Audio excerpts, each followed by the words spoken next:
Ronbel, have a miraculous Tuesday! As you can see, nakoy calabash fruit from a calabash tree, nga miracle fruit siya. Special thanks sa naghatag ani, salamat kayo sa imong kaayo. Mga 4 kilos to 5 kilos gini ang gibug-aton ani niya, dako-dako gid siya. Hard ang iyang shell. Sa pagpikas ani ang uban gabso, niya gitry nako gabas mas okay siya kung sundangon. Need gyud kugi ang maghimog miracle fruit juice. Gikan sa paghiwa, struggle sad siya, unya kinahanglan scrape to nimo ang mga white part sa ilawom. Imo siyang durog-durugon before nimo itak-ang sa kayo. Low heat lang siya nya okay kayo nimo kung mo itom-itom na siya or kung mo ubi-ubi na siya, imo na siyang haunon. Nya saon na ni siya ang juice ra imong need. Ang scientific name di aniya kay Crescentia coheti.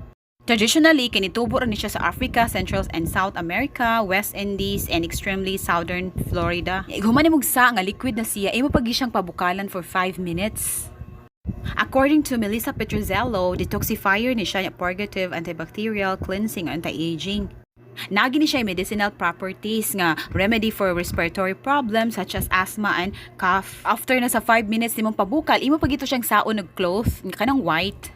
Ang usa ka buok 1 liter and 400 ml kong nahimo nga juice. Happy Miraculous Tuesday everyone! Mao kini Ronbel Gums.